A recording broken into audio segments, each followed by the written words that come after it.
Hello, my name is Mikołaj Baczyński. I'm the teacher and founder of Architecture Drawings Academy. I'm very glad to welcome you to the presentation about fundamentals of architectural drawing and sketching. In the next 90 minutes, I will try to grasp all most important knowledge about drawing and sketching architecture. I will now outline the presentation. So we will start with the introduction, in which I will introduce myself.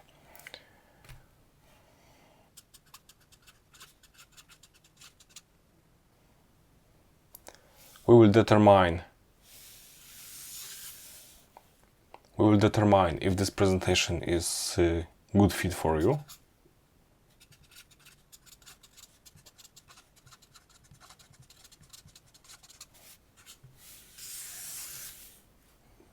Then we will refer to the most common doubts and questions that you may have about architectural drawing.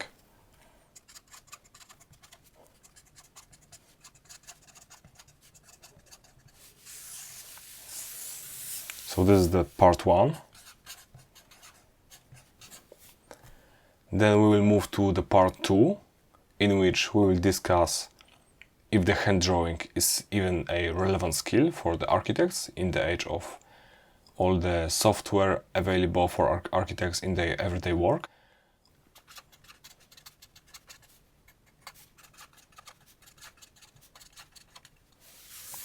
This will be the part 2.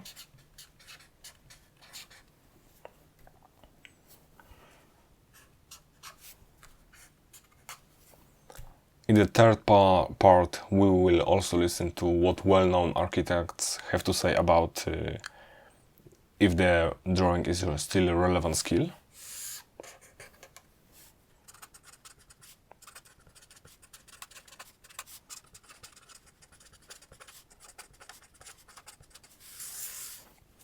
Then we will talk about the fundamentals. This will be the part 3. Then we will talk about the fundamentals of architectural drawing. And because a complex skill like that may look difficult to learn, we would break it down to the smaller sub-skills, smaller steps, and we will discuss them one by one. I will also show you the path of what you need to learn to sketch and draw architecture.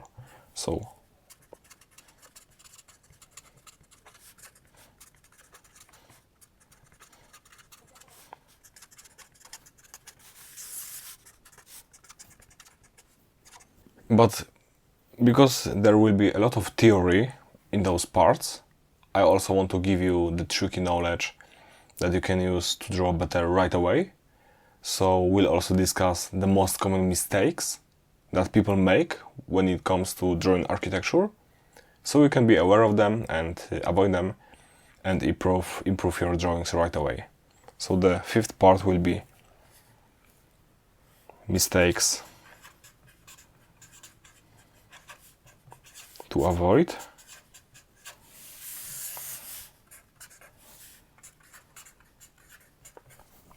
And in the end, we'll talk about how to actually learn the skills we discussed in this presentation and how to practice architectural drawing and sketching.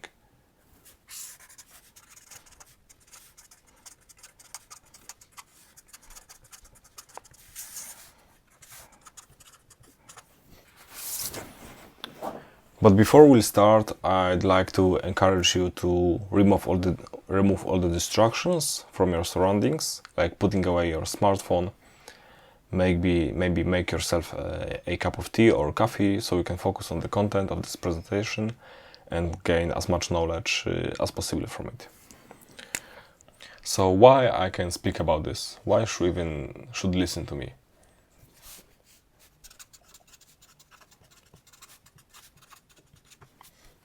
The most important reason is that you guys ask me about it, to share my knowledge.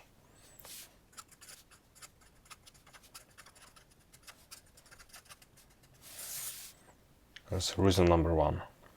Second part is also because of you. You gave me the courage to do this. I created one of the biggest channels on YouTube about drawing architecture with over 50,000 subscribers right now, where I mostly showed the time-lapse videos of my drawing process. But because I regularly receive comments and emails from you saying that I should teach that, how to draw, not only show how I draw. So that was the changing point, turning point, and my biggest motivation to change the formula. The channel is called Architecture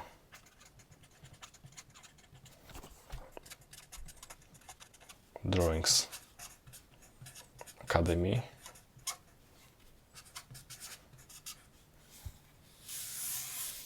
I even met people in the real world who recognized me from this YouTube channel and told me that they were watching my videos as preparation for the drawing exams. So that was very inspiring experience.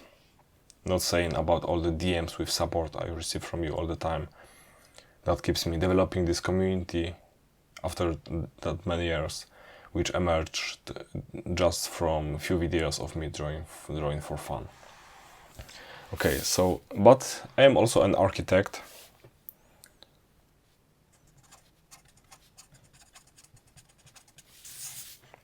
I graduated from the Salesian University of Technology in Poland. I think that's important because in the Polish education system there is a big emphasis on the drawing skill to even get accepted to the university. There are drawing exams, so people need to practice drawing already during the high school years. At the time when I was applying to architecture university, there was almost 8 people for one place, and I got accepted to both universities I applied to. Those two were Silesian University of Technology and Krakow University of Technology, the two very best architectural schools in the country, which are the alma mater of many famous architects. The big part of that success, this small success, this is just getting accepted to the school. It's not a great deal, but it is a success. And I owe that to the awesome teachers I had. I attended to 4 different courses, but I can honestly say that 90% of what I knew at that point, when I was applying to the school, I learned only in one of those courses. I saw very different teaching approaches, styles, so I can compare them and evaluate what actually brings effects. So let's say 4 different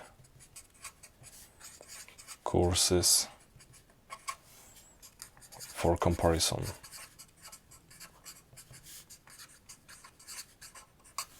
Okay. I was also teaching some people how to draw in the real world, so I know what troubles people the most when they start to draw architecture and how to make them progress.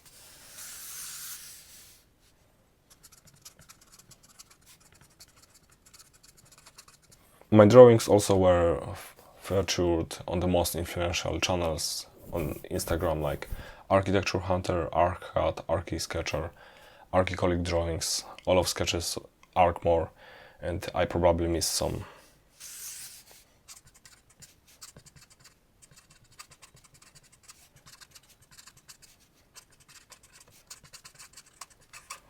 Okay, so that's enough about me. Let's now focus about you, and let's determine if this webinar, this presentation is the right for you. In general, it's dedicated for the people in the architectural field. The first group would be the people who want to apply to architectural school and they need to learn how to draw architecture and develop their spatial imagination to pass the drawing exams or prepare a portfolio. So the people applying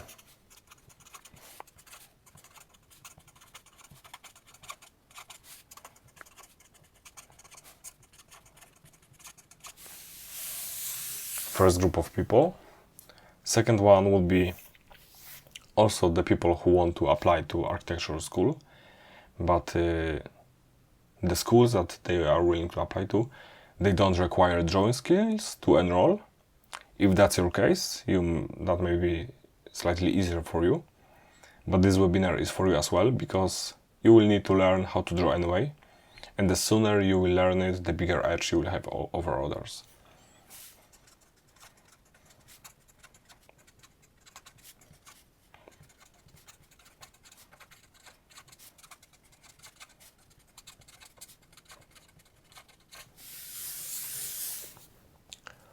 Third group are, of course, architecture students and architects that who maybe don't feel entirely confident with their drawing ability, or just want to develop it more to increase their flexibility when it comes to design and improved communication, because drawing for the architect is like speaking for a regular person. So there will be architecture students and actual architects. So this is the architecture field.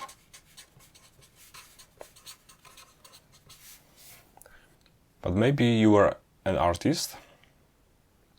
If so, I'm sure that you can benefit from learning many things we'll talk about, which is adequate to your work, like learning the perspective rules for drawing the backgrounds, for example. So you can benefit as well, but I want to state that this is a presentation dedicated for architecture-related people, so you may hear many things that you will never use or never need. And if that's not a problem for you, welcome on board. I'm sure your artworks will benefit from what you will learn today. Okay, so let's also include the artists here. Great. Now I think we can dispel or discuss the most common doubts that people may have.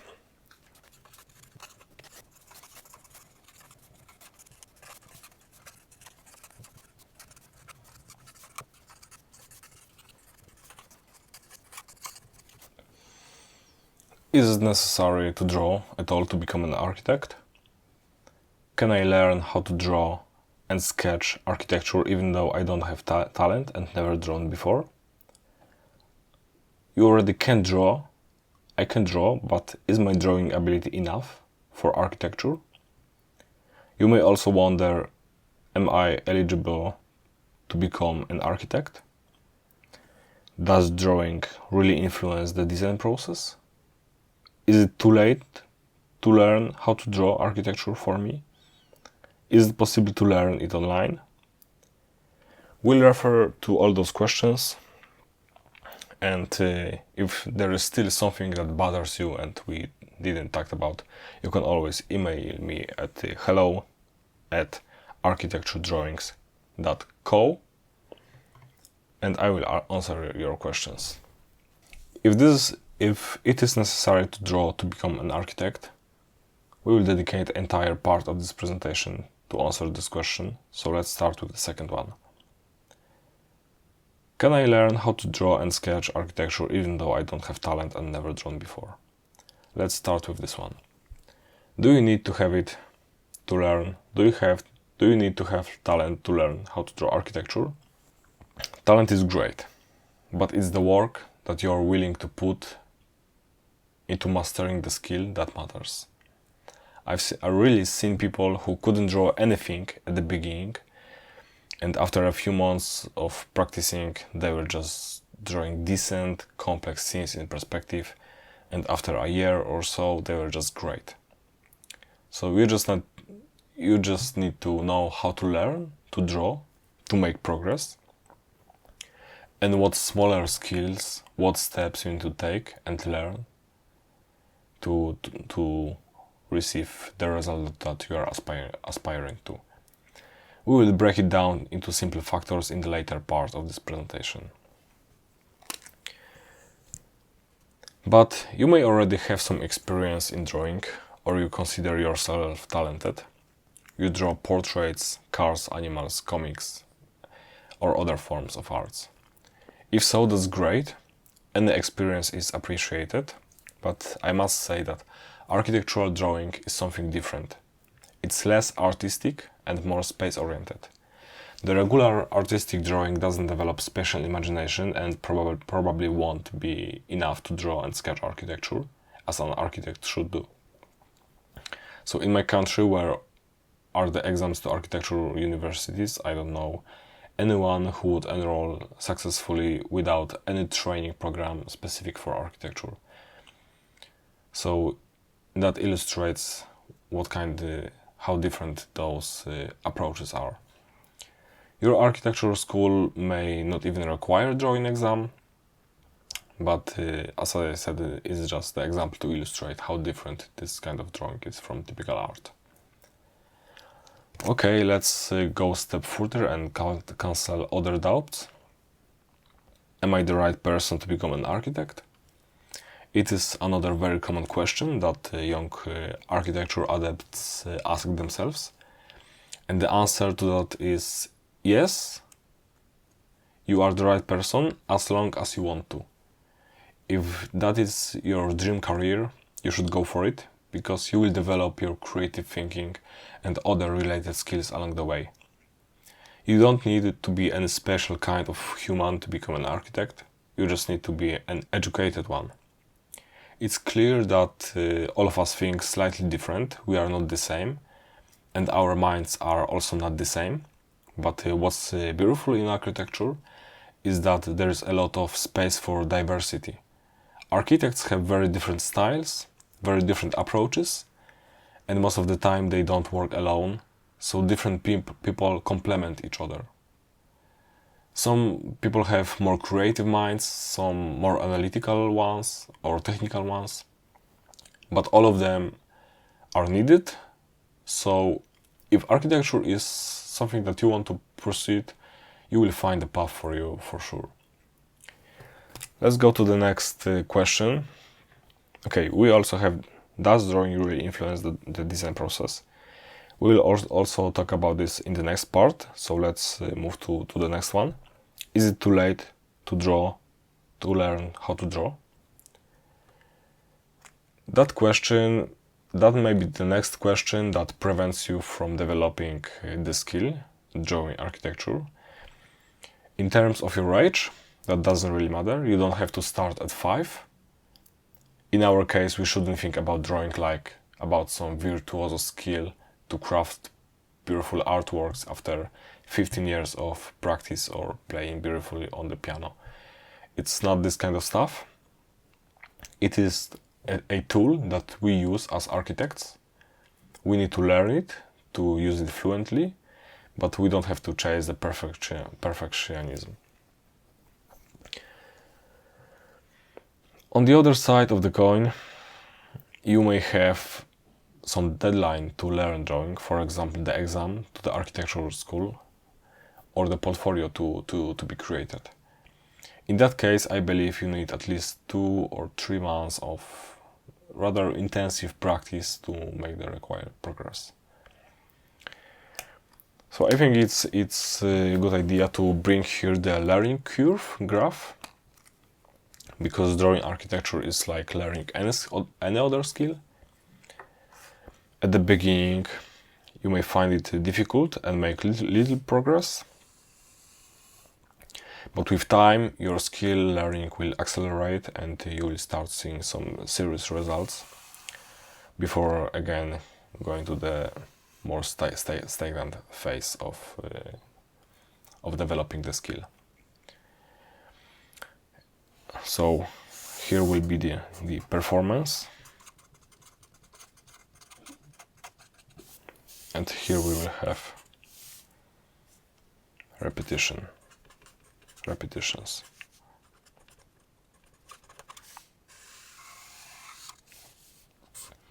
So the beginnings are rather slow, but then you will gain the momentum.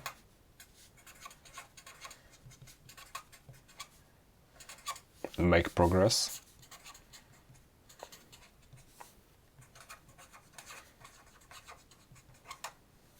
Before again going to the more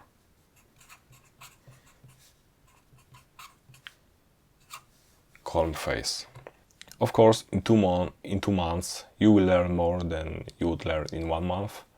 In 3 months you will learn more than in 2, and in a half of a year you will learn more than in 3 months. So the more you learn, the better you are, just basically. If you have the luxury of time or you don't have any specific deadline, that's great.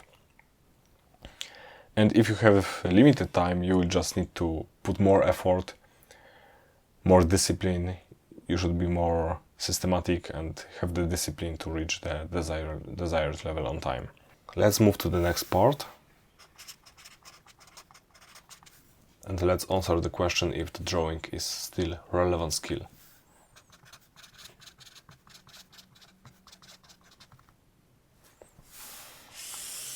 You may wonder, is hand drawing even a relevant skill today?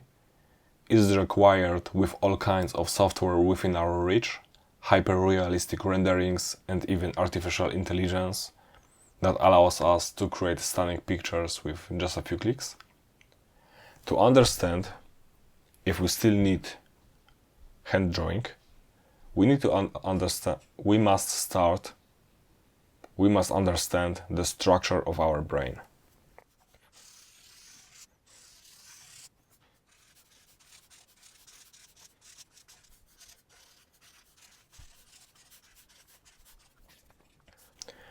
Our brain is composed of 2 parts that play a different role in our life. The left part is responsible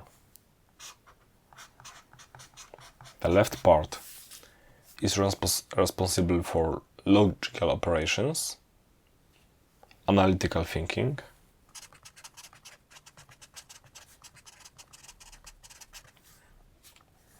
reasoning, science and mathematics, logic,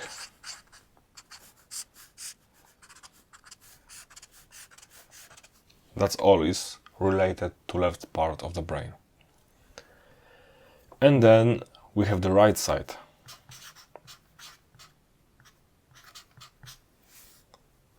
which is responsible for our creativity, imagination, expression, emotions,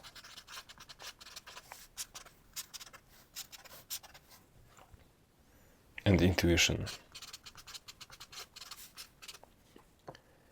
The most basic and the most important difference between using a software and hand drawing is that using software engages only the left part of the brain, or mainly the left part of the brain, and drawing engages the right one.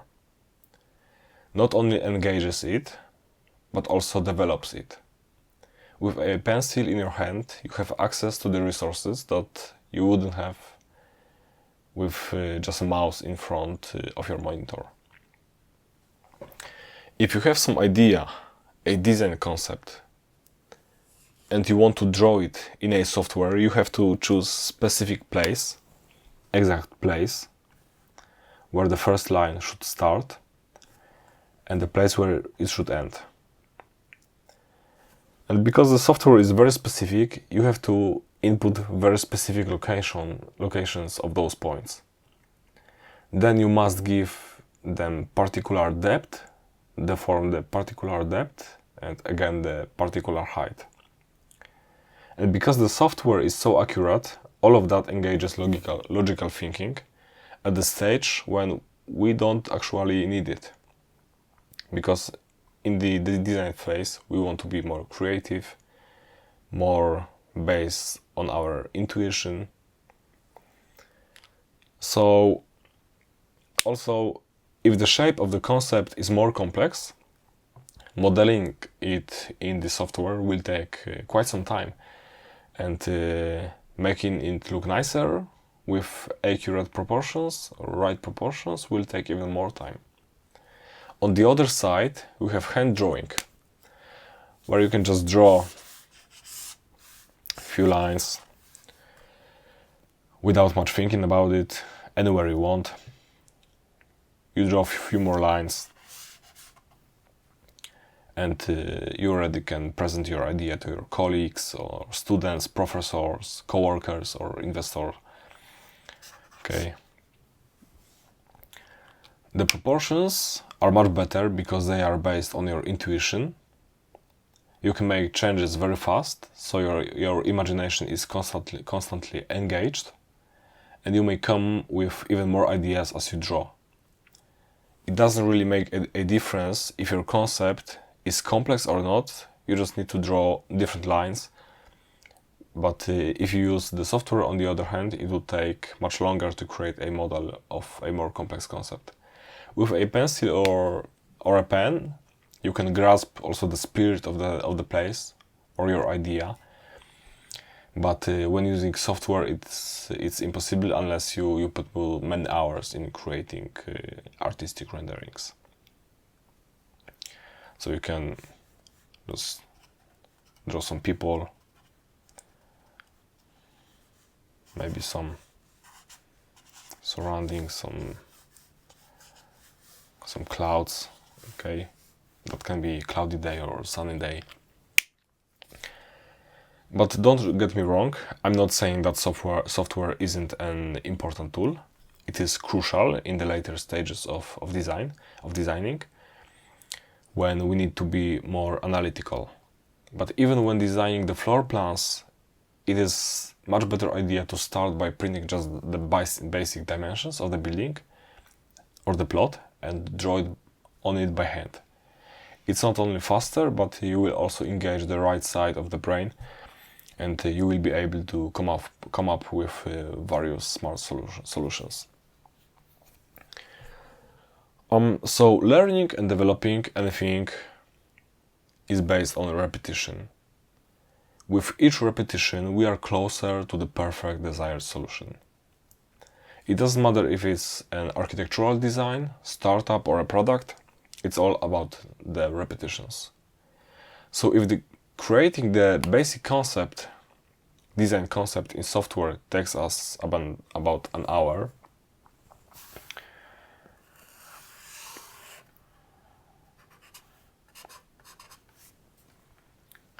which is still not enough time to give it a certain look and feeling, the sketch can only take 5 or 10 minutes.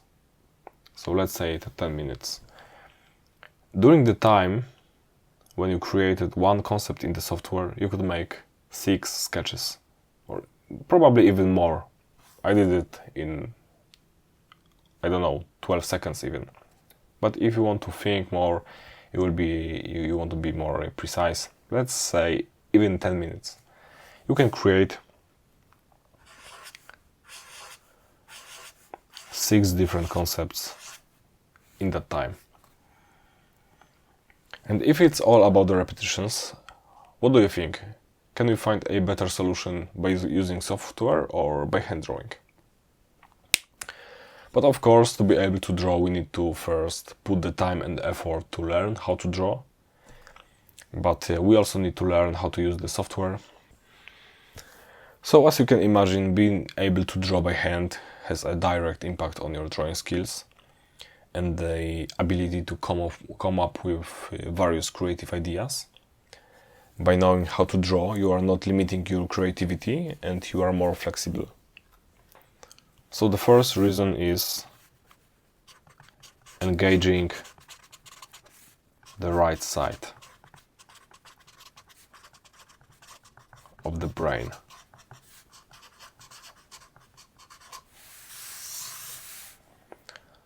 As you can imagine, being able to draw by hand has a direct impact on your designing skills, and the ability to come up with various creative ideas. By knowing how to draw, you are not limiting your creativity and you are more flexible.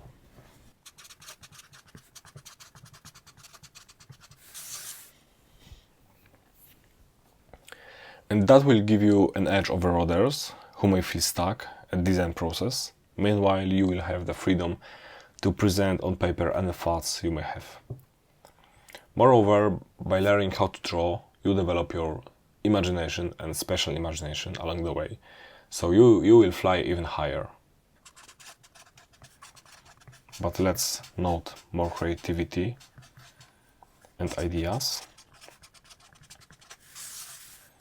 Developing imagination and spatial imagination.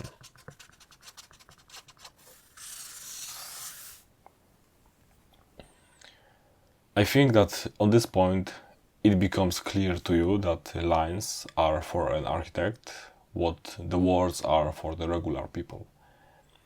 And for architect, to draw means to speak. It's the way of communication that every architect needs to learn, the same way as every new human needs to learn how to speak. And you may say, yeah, artificial intelligence, we don't need to draw anymore. But artificial intelligence won't prevent people from speaking, so it also won't prevent architects from drawing.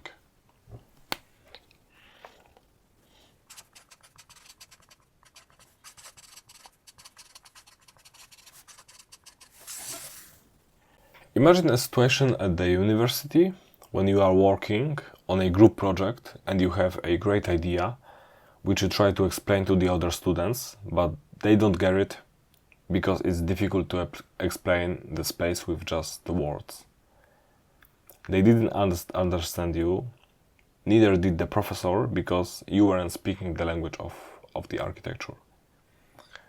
So it's all about the communication.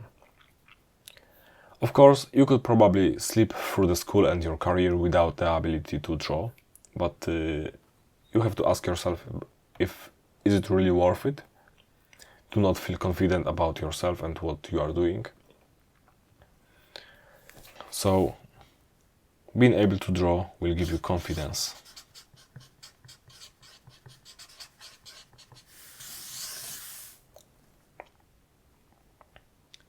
Architects who can draw have a bigger authority.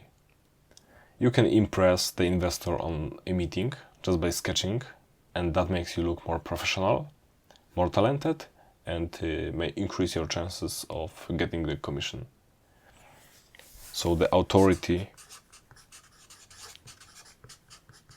will be another aspect why the drawing is still very important. And in the end, you will need to learn how to draw only once in your lifetime, and that will stay with you for your entire career. And I don't know if you are familiar with the butterfly effect, but because of that effect, the butterfly effect works here as well. So the sooner you will learn, the more you will benefit, your career will benefit from the skill of drawing. So you only need to learn it once.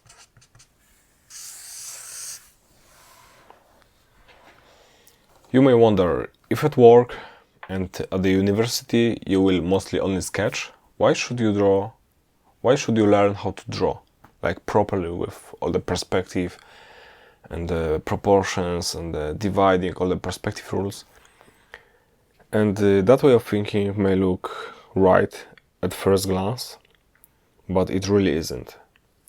Learning how to draw properly, also on the sheets of bigger paper, not only in the sketchbook, is important for a few reasons. First, when you draw a spatial environment in perspective, you develop your spatial imagination. You need to at first carefully learn how to use perspective and other related skills at first, to be able to fluently use them later. So drawing on big format sheets is more comfortable because all the elements are bigger and it's easier to draw them accurately. Also, when you learn how to draw on a big format, drawing in the sketchbook later on will be effortless and it will be a nicer experience for you. It will give you more pleasure.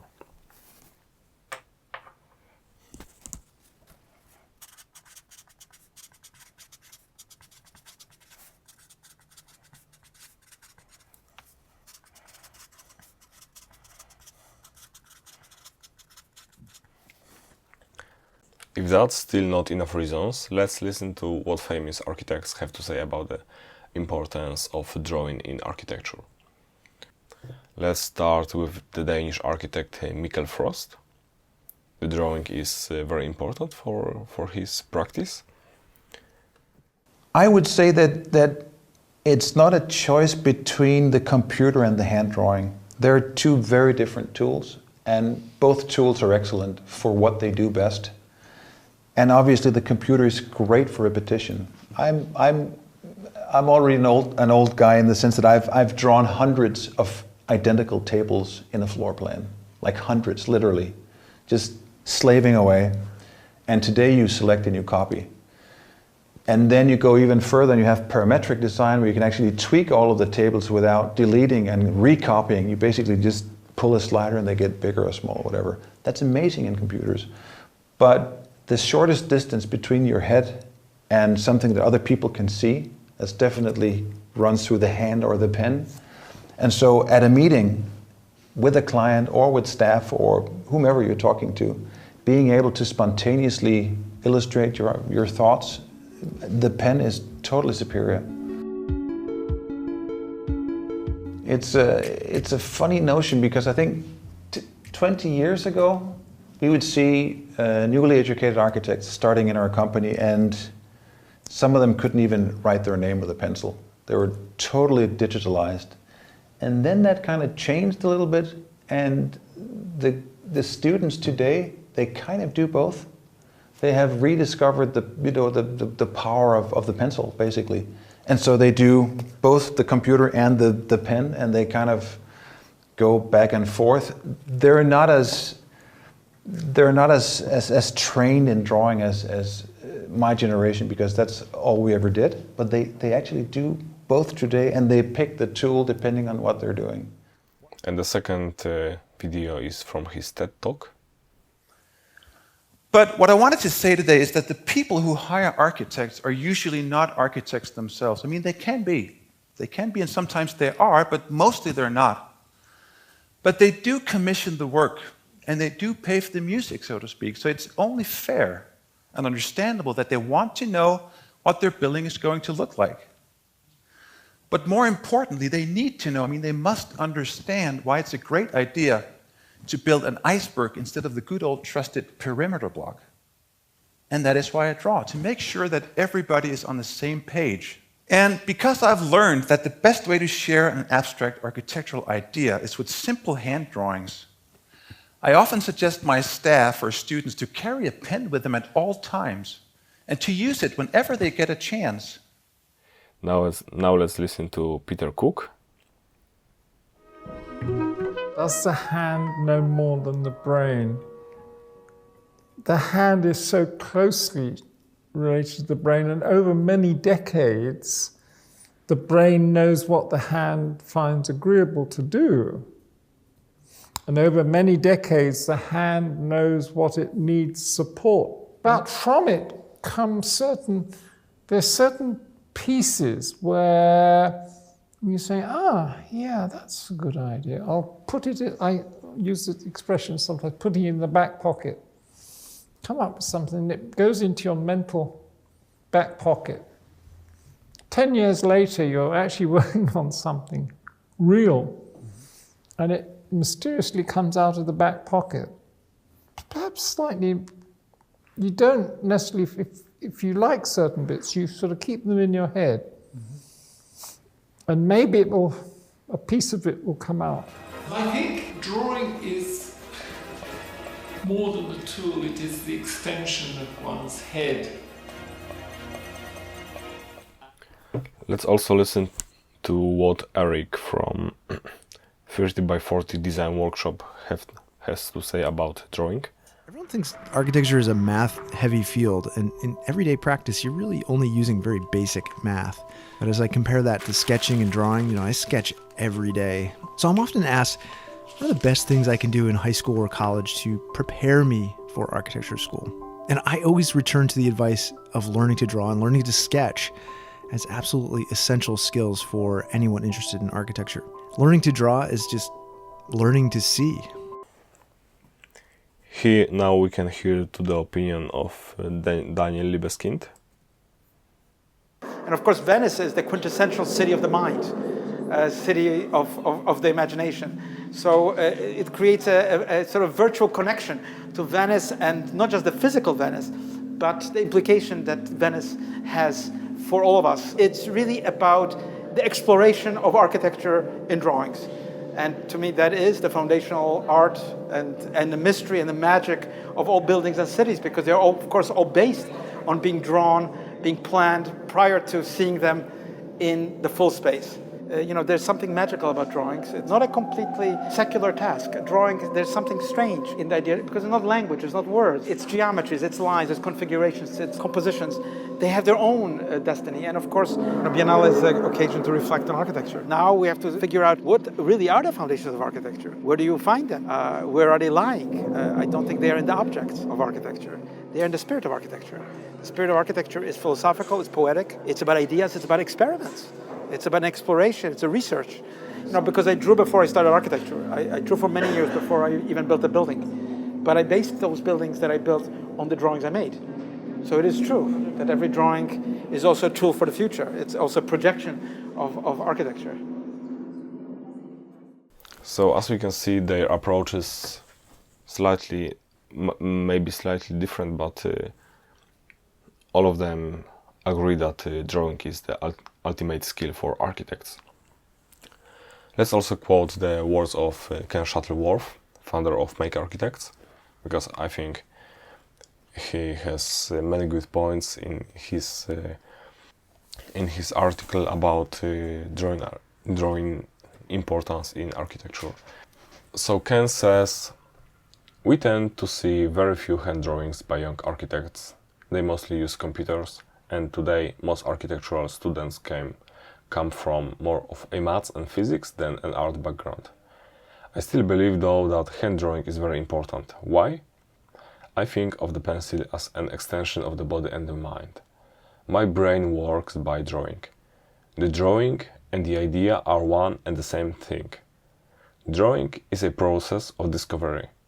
It allows me to think quickly about what a building wants to be. You can revise and change drawings quickly as you think through the project. We used to talk about architecture drawn on the back of the fag cigarette packet. We say napkin now, but the idea is the same. If you look at some of the famous instant sketches through architectural history, you'll see how sometimes those very first drawings shaped great buildings. I'm thinking of John Utzon's competition entry drawings for what became the Sydney Opera House. And then he'll continue, when architects draw, they are using their spatial awareness to think in 3 dimensions. The computer will create 3D drawings quickly, convincingly and usefully, but hand drawing is even quicker. He also points out to the fact that investors maybe are impressed if an architect can draw well. Clients tend to be intrigued by an architect's ability to sketch ideas for a building. It allows you to explain a project as if from scratch while revealing something of the creative process. They are really impressed if you can draw upside down, so if you are sitting on the other side of the desk, no one has to move. He also says that Make holds regular drawing classes, which are very popular. However intriguing, helpful and creative computer technology can be, the fundamental tool for thinking about and discovering the architecture is still, I like think through drawing by hand. Let's also quote another article from thecommonedge.org. Here we can read the words of Mark Alan Hewitt. He says that not only must architects draw, they cannot help but do so. It's like breathing. The connection between the hand and the eye, between a soft pencil and a toothy sheet of paper, is how architects in fact see. In the end, let's listen to the big names, the biggest names in the architecture world. Le Corbusier has said his famous words, "I prefer drawing to talking." Drawing is faster and leaves less room for lies. Lucia Costa had similar thoughts. Doodling is nothing. The stroke of the pen, tracing, is everything. The stroke has a goal. It's a drawing with a specific intention. It is the design. Now we can move to the most important part of this presentation, which is the fundamentals of architectural drawing and sketching. If you are convinced that the drawing and sketching are still very important skills in architecture, and they are not going anywhere, we can now talk about the skill itself. So, because learning a complex skill like architectural drawing and sketching may look difficult, there are many aspects of it that we need to take under consideration, like perspective, lighting, composition, and much more. So we will now talk in the sequence about all separate aspects of it, of architectural drawing. So you can be aware, and you will be aware, what skills you should master in order to be able to draw architecture correctly, fluently, and with ease. Because that is our goal, to be able to freely transfer our thoughts on the paper. The first small step that you need to learn is drawing straight lines. You should train drawing straight lines and making your hands steady and predictable in general. Drawing straight lines is especially important when using perspective to make it look natural and correct. The lines don't have to be perfect, as if drawn using a ruler, but they should have a clear direction and shouldn't bend. So line like this is okay, and like this is not okay. With time, you will also develop your own style of drawing. Some people prefer drawing quick lines, some prefer like smaller ones, slower ones, maybe a little bit wavy. I personally like to draw wavy lines because the reality, our world is not perfect. We have the rounded edges, not everything is perfectly straight. And when we will try to draw architectural drawings with these perfect lines, that looks, to me, it looks slightly odd. So I prefer to add some waves and some imperfections to the line. And the result of it is that the drawing itself becomes more realistic. Okay, but you should find your own style. You will not do this right away, but with time you will find it. And the steady hand is important, so you can draw what you intend to. It will also develop with time as you draw, but there are some specific exercises to train your hand and drawing straight lines. One of those exercises will be to draw random dots on the paper and connect them together. The line should be straight and cross both points. Another aspect, so we have straight lines as the first aspect. Second aspect is axonometry, learning how axonometry works. Axonometry is a method of non-perspective space representation, and because it lacks perspective abbreviations, sometimes it's very helpful for quick explanative sketches. Drawing in axonometry is also very helpful for developing your spatial imagination, and we will use it in the practice. But before that, we have to say that there are various kinds of axonometry, but we will focus on the most useful one, isometry. In isometry we have 3 axes.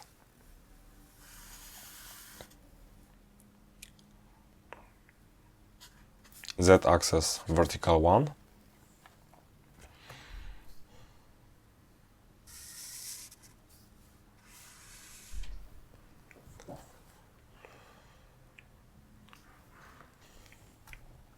X-axis on the left and Y-axis on the right. So we have 120 degrees between all those axes. and anything we draw on them have no abbreviations. So if we draw the cube of this height, we can take this length, multiply it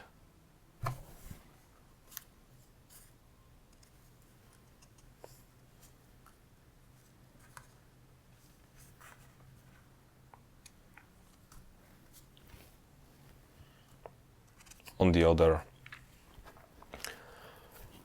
other axis. From those points I can draw again vertical lines through this point, the lines that are parallel to the axis.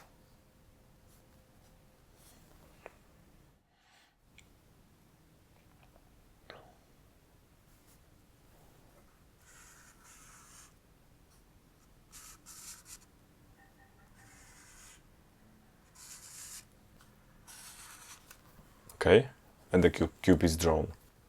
It's not beautiful. I'm not used to drawing with this thick marker, but I think it's nicely explained. So, axonometry. Second aspect. Knowing isometry, we can move to another aspect, which is developing your spatial imagination. There are specific exercises that engage certain parts of the brain and develop them. And developing them is what makes you more fluent in reading. In general, spatial imagination is what makes you more fluent in reading, creating, and operating the space. We'll do a simple exercise. I will sketch it slightly with thinner fine liner, with the pen. There is given the front view.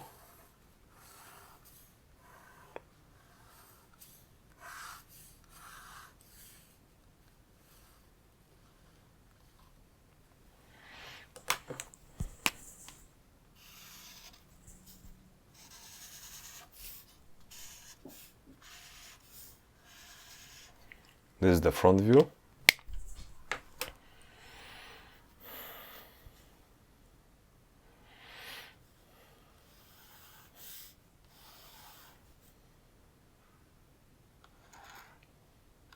And the top view, let's draw above it.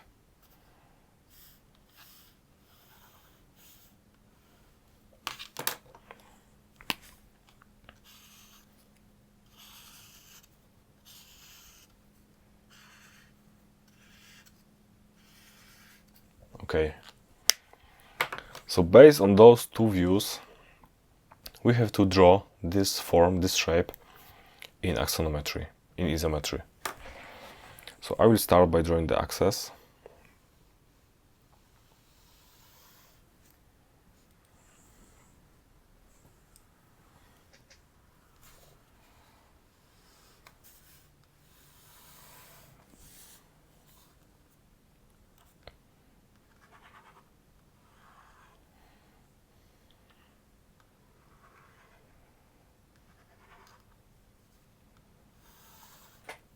Okay.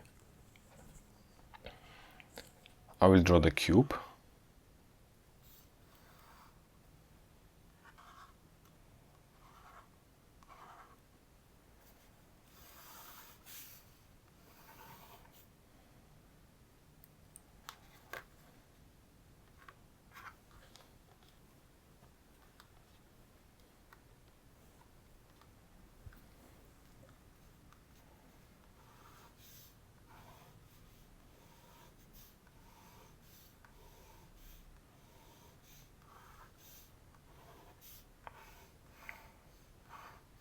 Okay, this is the cube.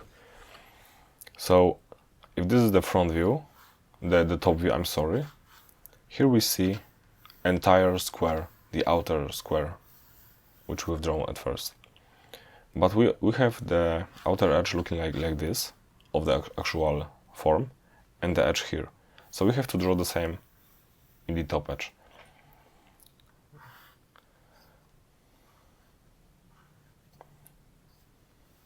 So this line is this one, and this edge is this one. I won't enhance it for now because it's still just constructing.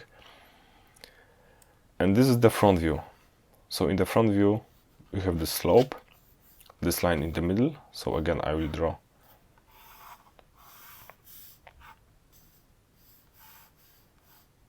the middle point. Okay, so this line will be this one, this slope is this one, and the bottom edges, the outer edges here, here and here. So if we have those two, we now have to imagine how this form looks like. This is easy because we have only outer edge, so we can already enhance it, right?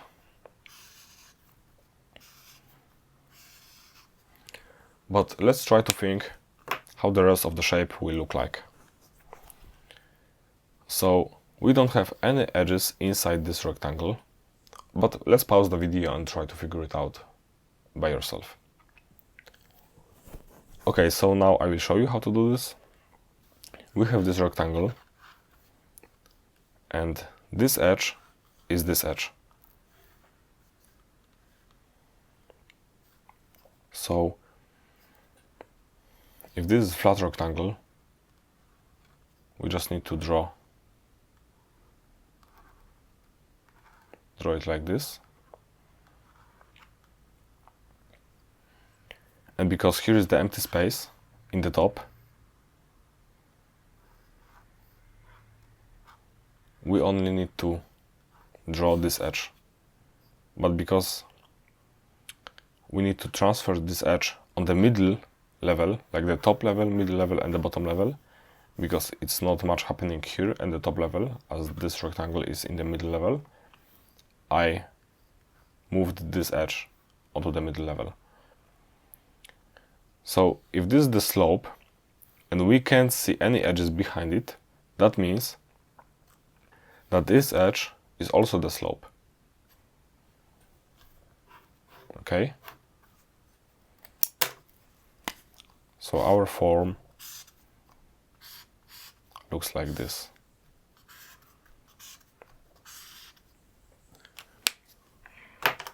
If you would see it, it would be easy to draw the front view, the top view, but when we have the front view and the top view, it's more tricky to draw it the other way around. So I have prepared many more examples like this. I will tell you later when you can access them. Okay, so spatial imagination is the third aspect.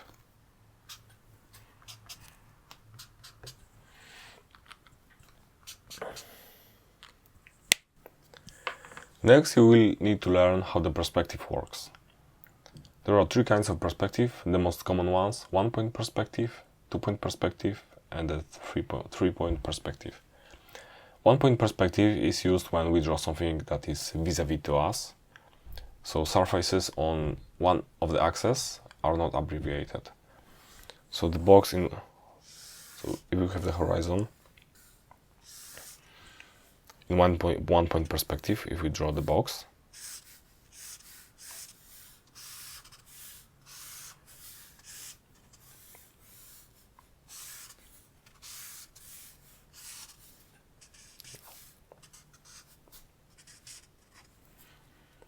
we only have one vanishing point. And the dimensions of those surfaces, this front wall and this back wall, are not abbreviated. The abbreviations occur only on the right and left and right and the top and the bottom edges. So this is 1-point perspective. Other scenario, but this is very rare in the real world. We not often see anything vis-a-vis, but the most common type of perspective is a 2-point perspective. And in 2-point perspective, the abbreviations occur in the two vanishing points.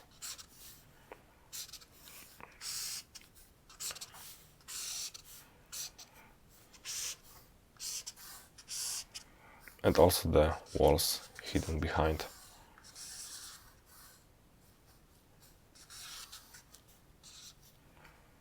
Okay. So this is the 2-point perspective. And the third type is 3-point perspective. So a 3-point perspective actually occur always, because this is how the perspective works. But most of the time, or at the time when we don't look at anything which is very high or very deep, we don't notice it, because the abbreviations in the third point will be very small. So we won't always bother about the 3-point perspective. But if you want to draw, for example, the view of a Manhattan from the observer who is standing on the roof on some of the skyscrapers, it would be very useful. And when we have the 3rd-point perspective, we have the regular horizon, but we also have the vertical horizon.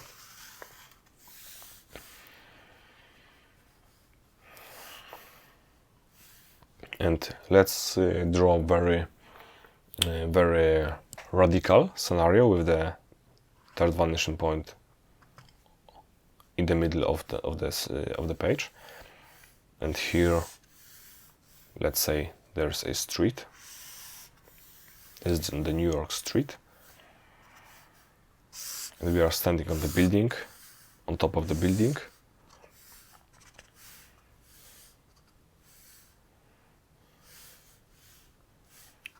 This is the wall of it. Here is another building, another wall, and on the other side of the road.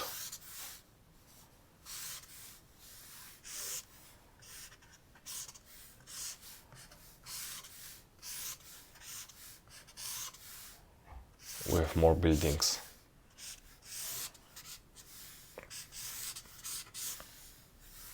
Here is the road. Maybe one more here.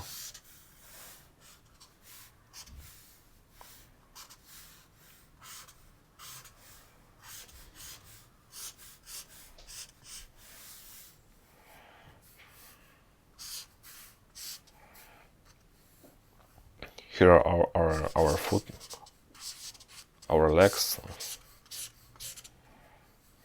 and we are looking down onto the street. Here is a sidewalk, another sidewalk, the transit and to the traffic, cars, one direction, second direction. Okay.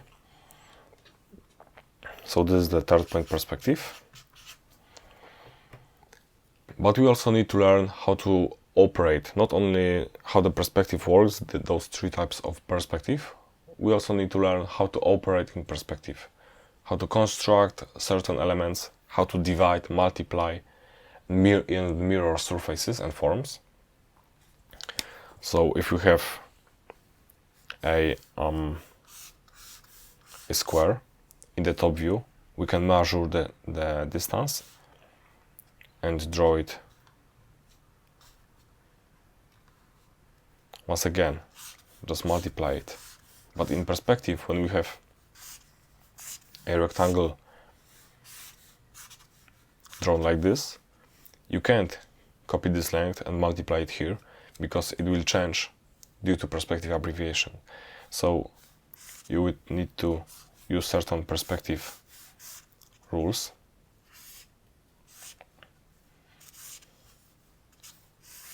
To make it work. Okay. This multiplying.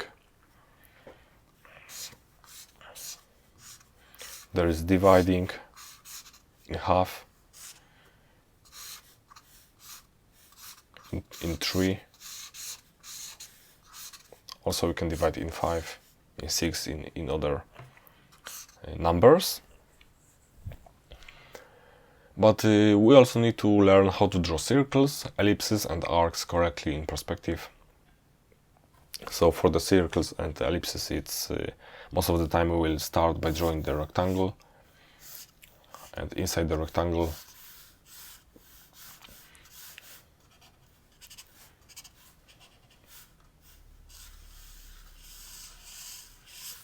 we'll try to draw the desired ellipse or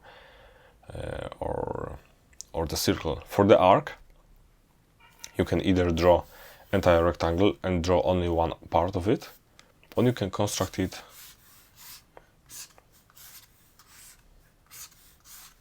by finding this point right after exactly like I've drawn. So the diagonals, the middle division, the diagonal through the half, and the point right after that half on the initial diagonal will be the point through which the arc will go. So we have the starting point of the arc here, ending point here, the middle point here, and the arc goes like this.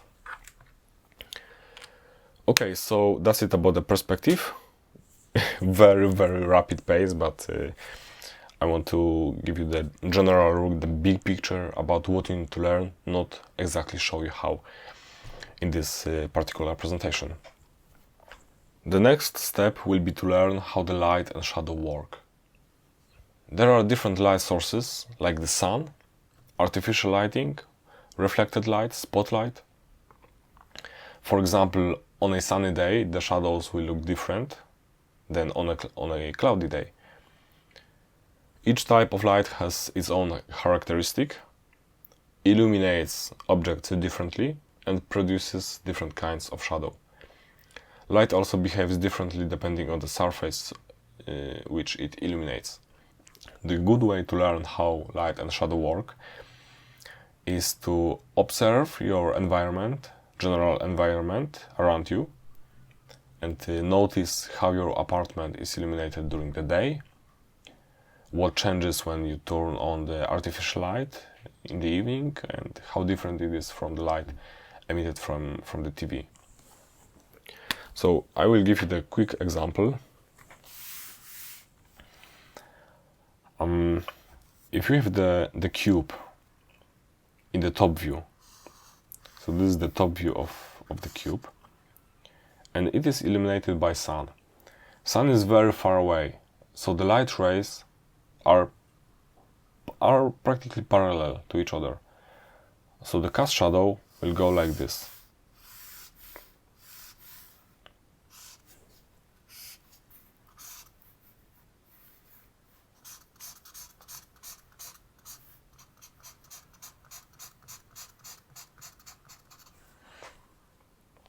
And now let's imagine the same cube, but illuminated by the lamp desk, standing right next to it. So here will be the light source of this lamp.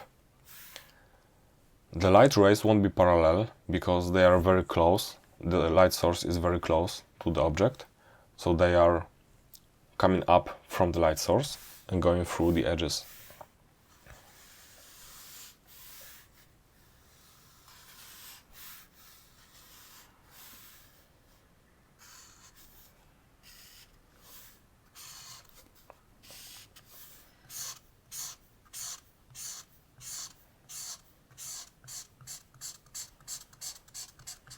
Okay, so as we can see here, the light rays are parallel. Here they are converging to the light source, and the shade is different. So light and shadow, another aspect to learn.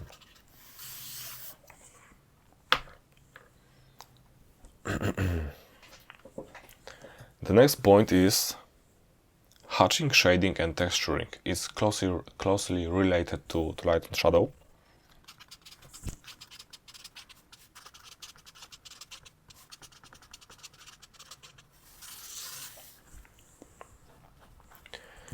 So you may know how the light and shadow work, but you still need to learn how to draw them.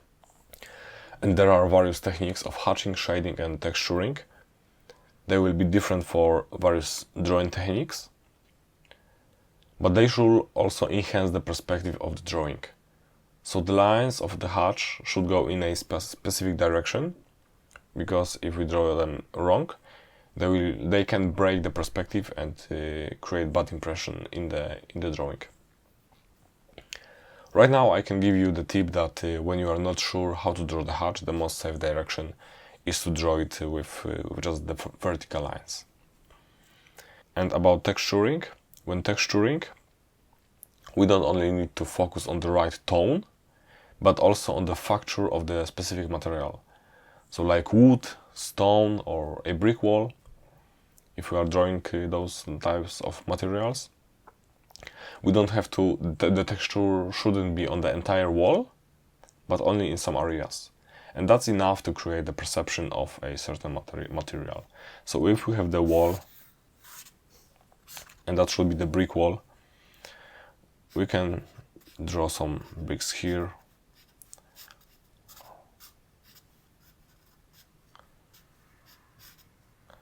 Some here.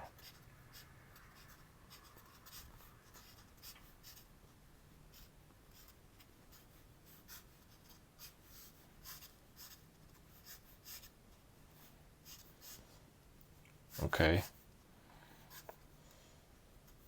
And that's enough to create the impression of the material. We don't have to draw each single brick, okay? And it actually even doesn't look that good. So this is bad. And in the last step in this part of the presentation is the composition. Very important, very crucial one. So last but not least, the composition. Composition is something universal for art, photography and renderings. There are basically the same rules which we can use to create impressive compositions in those fields. The most basic one is a 1/3 rule. If we have the page, and if you will divide it in 3 parts, horizontally and vertically, I will use the pen to do so.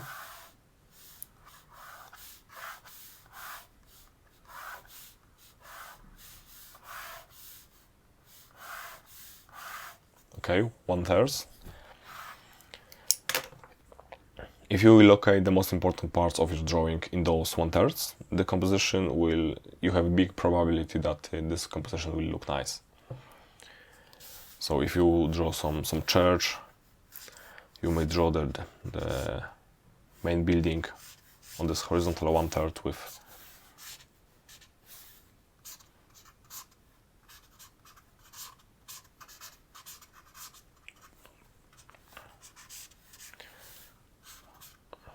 with the tower in this 1/3.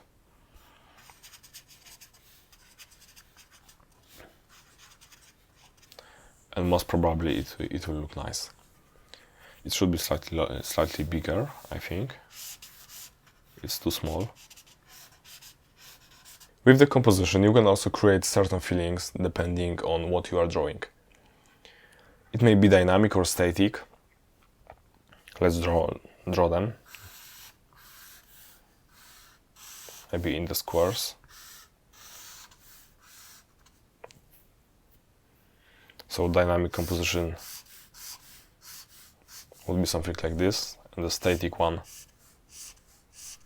like this.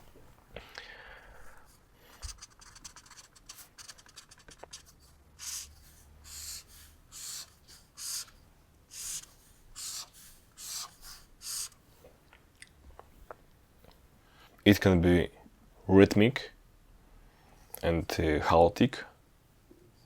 So chaotic would look like maybe like this, and rhythmic, I don't know.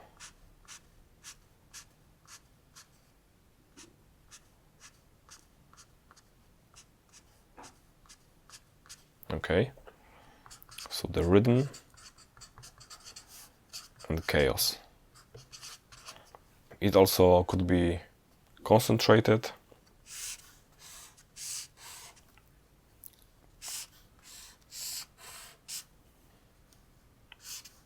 So the concentration,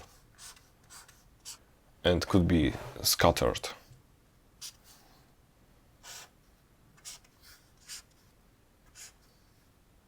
Slightly similar to what we've drawn with chaotic one.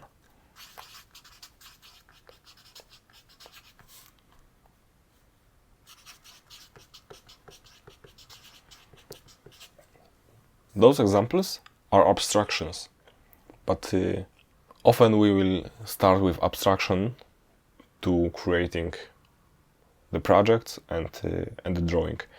So, and also it develops your creative thinking. So that may be confusing a bit, but that's also quite important practice, quite important exercise to draw this kind of compositions.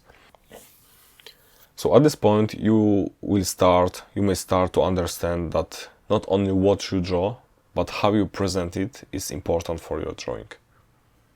So all those skills, light, shadow, perspective, straight lines, they are great, but you have to have the vision of what you want to draw. So that's great. We went through the fundamental skills that you will need to learn to be able to draw and sketch architecture holistically and consciously. When you will learn them, you'll be able to come up with many creative design ideas, and most importantly, you'll be able to confidently and quickly present them. Before we'll move to the next part of this presentation about the most common mistakes and how to avoid them, let's say a few words about how to practice all those skills.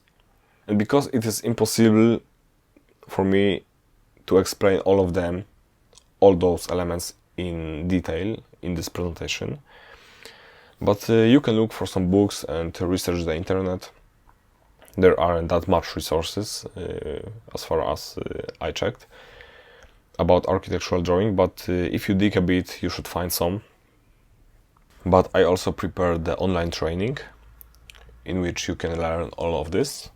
You can find the info about this in the description, and I will also elaborate more about this in the later part of this presentation in the end. Okay, so now let's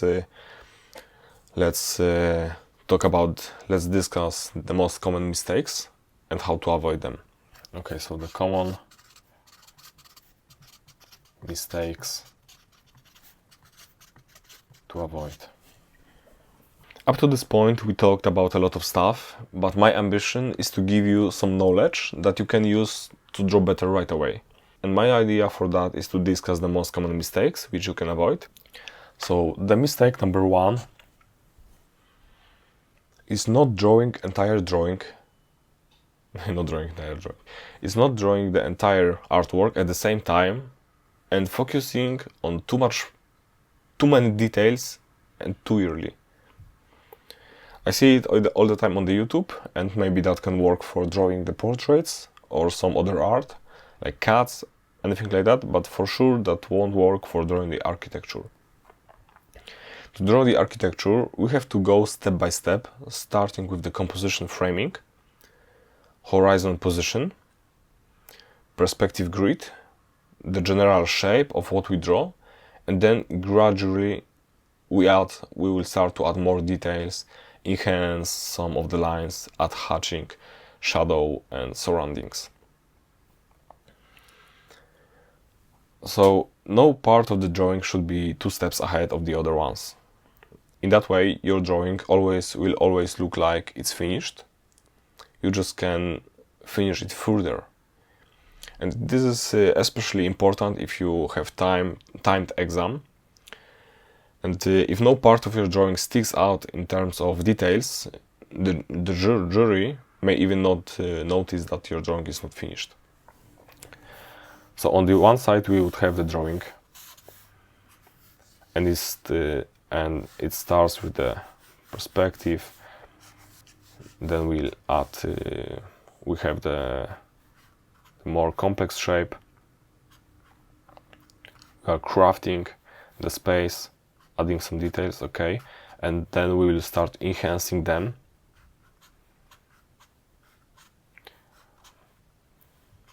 Then we will add some surroundings, but only the outline, maybe some people. Then we will start to apply very slight hatch here and there, also on the floor. Then we will go a step further and enhance it even more. And at any stage of the drawing, it will look like it's completed. And on the other side, we would have someone who would start by drawing the single wall, craft it beautifully, the window, second window, maybe some doors, start to shade the corners which are darker, and some detail in the roof. Time ends and we have nothing interesting on the page. So that's the way to go, always. No part of the drawing should be 2 steps ahead of the other ones. And it's also better from a psychological point of view. And the drawing process is, when you draw like this, is not overwhelming, because you can end the drawing at any point. If you don't like it, you don't have to master any small details. But if you started here with great details, you have to draw them everywhere on the page. Second mistake, so this is the mistake number 1. Second mistake is not differentiating the line weights. That's a very common mistake for beginners, and that's a real shame, because by using various pencil hardnesses and fine liner thicknesses, you can really enrich your drawing. And the idea is to start with harder pencil, with less pressure, and with thin fine liners to draw the perspective grid, like the composition lines. We exactly did it on the previous page when I was drawing the 1/3 in the composition frame. Very slight lines for the horizon, for the general outline of the form, and then thicker fine liner, softer pencil, enhancing what's important. The areas, the edges in the shadow will be darker and thicker than the ones that are well illuminated. So that really enriches. For a long time I was only drawing with 1 fine liner, 1 thickness, and I was struggling, really making very little progress. And after I changed to various types of fine liners and differentiated the hardness of the pencils, I really took a big step forward to better drawing, and I became a better artist. Okay, so another mistake is drawing vertical line askew. You should really pay attention, so the lines that should be vertical will be vertical on your drawing. They also should be drawn that way. This is partly related to how steady your hand is, and at the moment, how trained it is. But you can just pay more attention to draw them correctly, because that will have a great impact on how your drawing will end up looking like. Also, drawing vertical lines is probably easier for most people, for me it is for sure, than drawing the lines converging into the vanishing points, because you don't make any movement from the elbow, only from your shoulder. So yeah, vertical line should be vertical, because if it's askew, it will create bad impression of your drawing. So if you pay attention to that, you should see some results quite fast. Similar mistake is drawing lines converging to the vanishing points, not straight but curved like a bow. We talked about it already. So this is a straight line and this is the bow. So here we have the horizon, the vanishing point, some point that we need to connect with the vanishing point, and you draw line like this. You see that it won't reach the vanishing point and you're just curving it. That's really bad. You can't do this. The line should go straight from one point to the other point. If you start drawing line and you see that it won't cross with the vanishing point, just give up on this. This is why we start with hard pencils and thin fine liners, to be able to make mistakes and nothing happens. You just start drawing another line which crosses the vanishing point. But drawing straight lines is not enough. They also should converge in the vanishing points. So that's especially true when the vanishing point is outside the frame. So the lines not converging in the vanishing points is another very common mistake, which is very visible and ruins the perspective setup. And to avoid this, you should always start by drawing the perspective grid.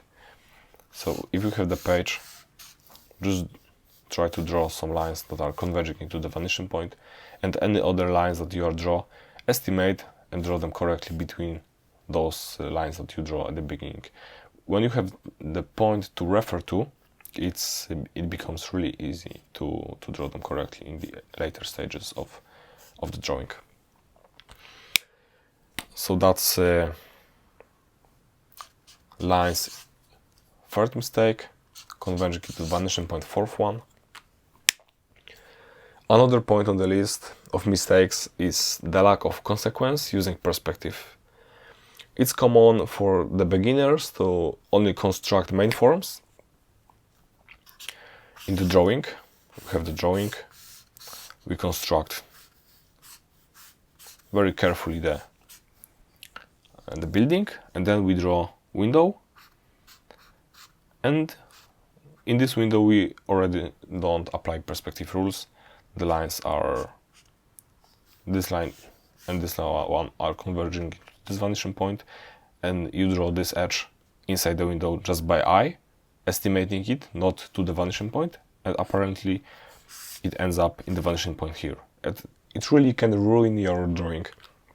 So consequence in using perspective during the entire period of drawing the artwork is also very important. So it's important to draw all the lines converging properly and keeping the right proportions, constructing elements in accordance with the perspective rules. And that really will add up. So let's go back to the composition, talking about the composition a bit. Creating an attractive composition is a wide topic, but let's talk about 4 common mistakes which beginners often make. So first one is to fill the entire page. So here 6, composition. First mistake with the composition, this is the sheet, is to filling the entire page with your drawing and leaving no breath. In result, the object of your drawing is overwhelming and not appealing. So if this is the page, you draw your building like this, and it's filling entire page, we have no breath, it's not a good practice. So you should always be trying to, depending on what you are drawing, leave some place on the one side or the other, more at the top or the bottom, so the object may look like this inside the frame, okay, and that will look way better than filling the entire page. Second scenario is drawing in symmetry. So I said scenario, not mistake, because it's not really a mistake. Sometimes it's a good idea to draw symmetrical drawing, but that's rather rare in my experience. So if you are not sure that this is what you need for your drawing, it's better to give up on symmetry.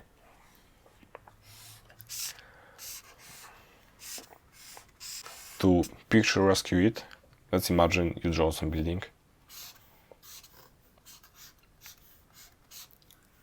This is how it will look like in symmetry.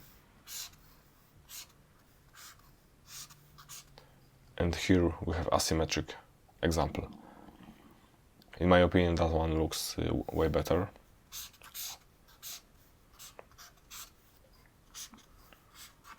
Okay. Third mistake is bad framing. In this case, your drawing's main object is not filling the entire page, but the spacing around it is unfortunate. So you already have the space around it, but you placed the object in such a way that it looks bad on the sheet. You may have too much space on the one side and too little on the other one. There are no strict rules for how much space and where you should leave, because that depends on your drawing. You just need to assess, you should assess what looks good and follow that. Fourth common composition mistake is lack of prioritization on your drawing. When there are too many elements, let's draw the sheet again, the frame of our drawing. So you draw one element here, second equal important element here, and maybe even third one here. If you do so, there are too many elements of equal importance, and the attention is shattered and the perception is poor. So we should avoid this. It's preferable to have one important element of the drawing, which is on the foreground, which is visible right away.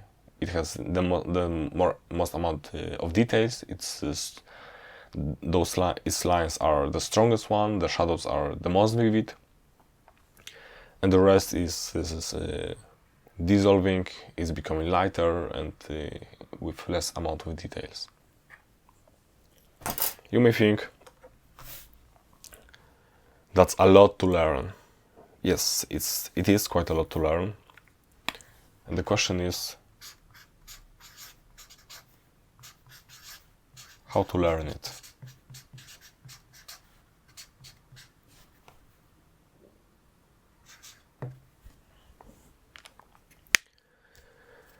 Now we have faced the big question: how to learn all the skills we discussed up to this point. So there are two paths. First path would be to learn everything on your own.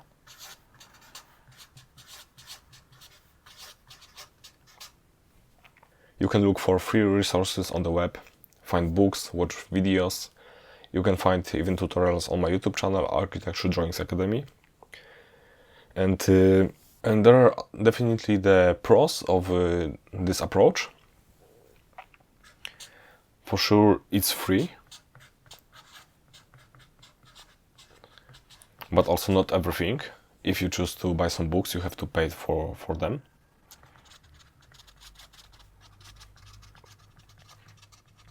But there are a lot of cons of this attitude.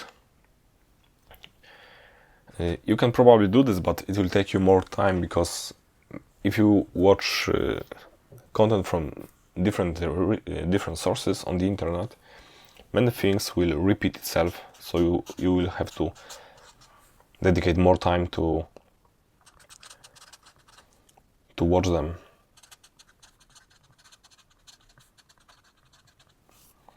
Another con would be that you are learning from different resources.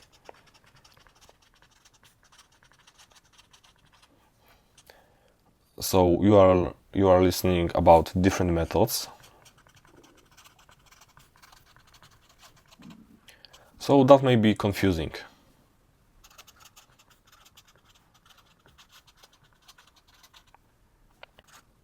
Also, you probably won't find everything you need.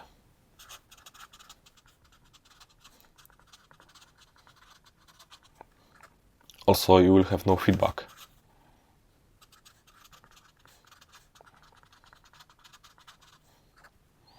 Quality may be good, but maybe also bad.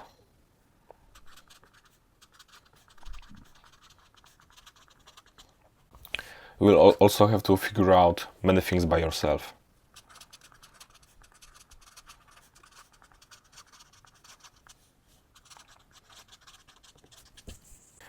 The content that you will be consuming will be not organized and shattered on many websites. Sometimes you have to go back to some information, so some videos, and that might be difficult to find them again. So not organized content is another con. The second path would be to take an online training I prepared on Architecture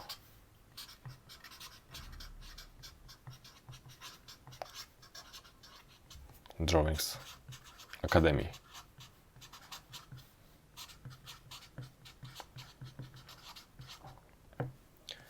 You can just go to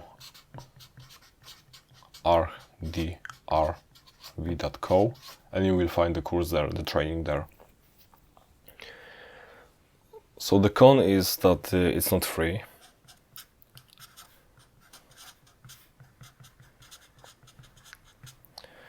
But I think there are many pros to take part in this training.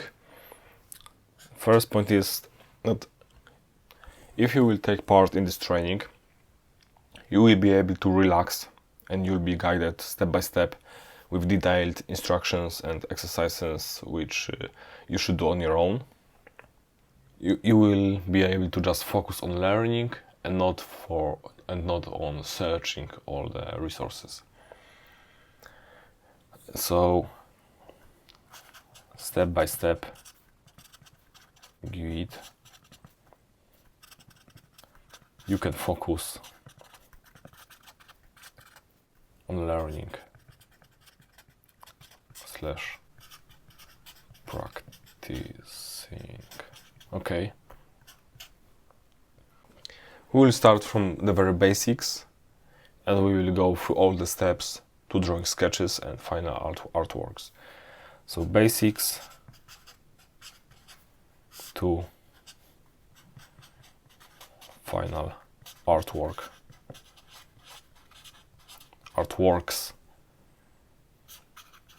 sketches. It's complete training. And also in this course, in this training, I gathered everything you need to know about architectural drawing. So everything is gathered in one place. You don't have to look for any other resources. Also, everything is recorded in 4K. So every line, even the thinnest construction lines, are clearly visible. Everything visible.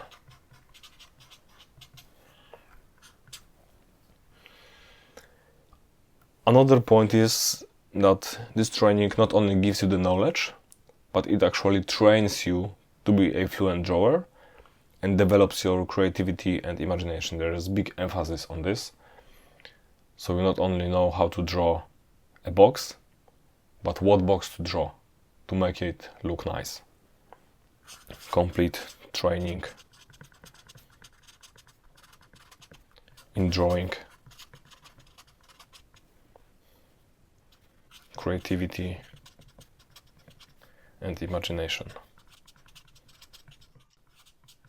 We also put a big emphasis on developing your spatial imagination and composition awareness. These are very important parts of drawing and sketching, and they are often ignored. So we put big emphasis on that. So spatial imagination and composition awareness.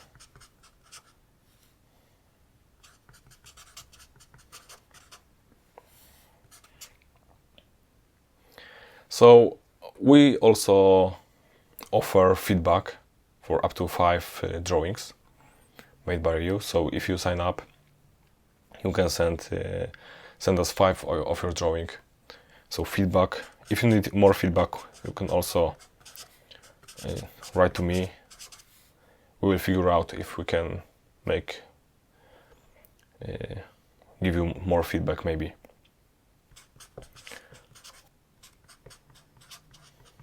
For 5 drawings.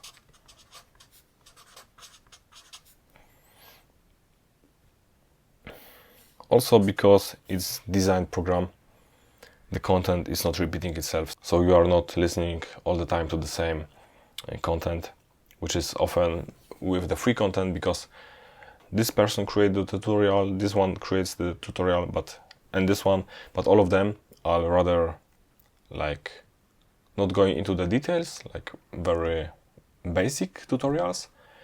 So you are ending up listening the same thing over and over again, and you are never like digging deeper into the more specific knowledge. So the content is not repeating.